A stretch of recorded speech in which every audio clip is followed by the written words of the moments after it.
അപ്പോഴും നമ്മുടെ റെസിപ്പി എങ്ങനെയുണ്ടെന്ന് നോക്കാം കൂട്ടുകാരെ.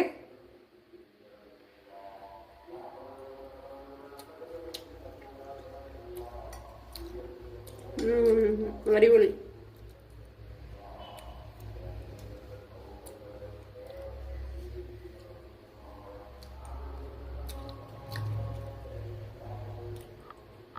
സൂപ്പർ.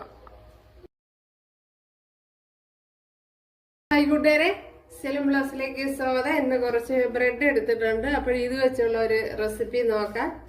ബ്രെഡൊക്കെ അവരൊരാവശ്യത്തിന് എടുക്കുക. ഇതൊരു 6 എണ്ണമൊക്കെ വരും. അപ്പോൾ ഇനി ഇതിനെ ഒന്ന് കട്ട് ചെയ്തെടുക്കാം. ഇതിലേക്ക് കുറച്ച് കടുക് ഇട്ട് കൊടുക്കാം. ബട്ടറൊന്നും ചൂടായില്ല കൂട്ടുകാരെ. ഇത്രയും ഗ്രീൻ ഫ്രോസൺ ഗ്രീൻ പീസ് ആണ് ഞാൻ ചേർത്ത് കൊടുത്തത്. എന്തെല്ലാം ഫ്രോസൺ ഗ്രീൻ പീസ് അല്ലാത്തതാണെങ്കിൽ ഓവർനൈറ്റ് വെള്ളത്തിലിട്ട് കുതിർത്തെടുക്കണം. എന്നിട്ട് കുക്കറിൽ 2 വിസിൽ കൊടുത്ത് വേവിച്ചെടുക്കണം. അതിന് ശേഷമേ ചേർത്ത് കൊടുക്കാവൂ, അല്ലെങ്കിൽ ഗ്രീൻ പീസ് വെന്ത് കിട്ടില്ല.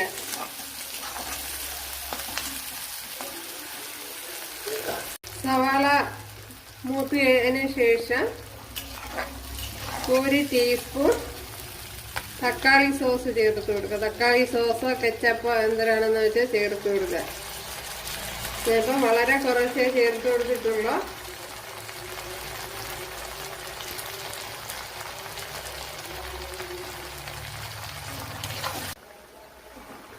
ഇനി ഇതിലേക്ക് നമ്മുടെ ബ്രെഡ് ചീസെല്ലാം ഉരുകി വന്നിട്ടുണ്ട്. ഇനി ഇതിലേക്ക് നമ്മുടെ ബ്രെഡ് ചേർത്ത് കൊടുക്കാം.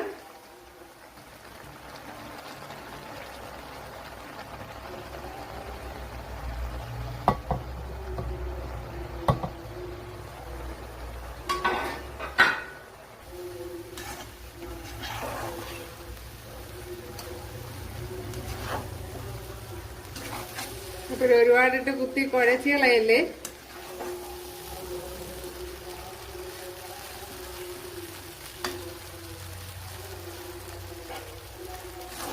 വെരി ടേസ്റ്റി റെസിപ്പിയാണ്. ഇനി തീ അങ്ങ് ഓഫ് ചെയ്ത് കൊടുക്കാം. കണ്ടല്ല, നമ്മുടെ റെസിപ്പി അടിപൊളി, ഒരു രക്ഷയില്ല കൂട്ടുകാരെ. അപ്പൊ എല്ലാരും ചെയ്ത് നോക്കുക. നമുക്ക് ബ്രേക്ക്ഫാസ്റ്റ് ആയിട്ട് വൈകിട്ട് ഡിന്നറായിട്ട് അതുപോലെ സ്നാക്സ് ആയിട്ടും ഒക്കെ കഴിക്കാം. വളരെ ഈസി ആയിട്ടുള്ള ഒരു റെസിപ്പിയാണ്. അപ്പോൾ എല്ലാവരും ചെയ്ത് നോക്കുക. ഇഷ്ടമായാൽ സബ്സ്ക്രൈബ് ചെയ്ത് സപ്പോർട്ട് ചെയ്യുക. അപ്പോൾ അടുത്തൊരു വീഡിയോ ആയിട്ട് കാണാമെന്ന് പറഞ്ഞു.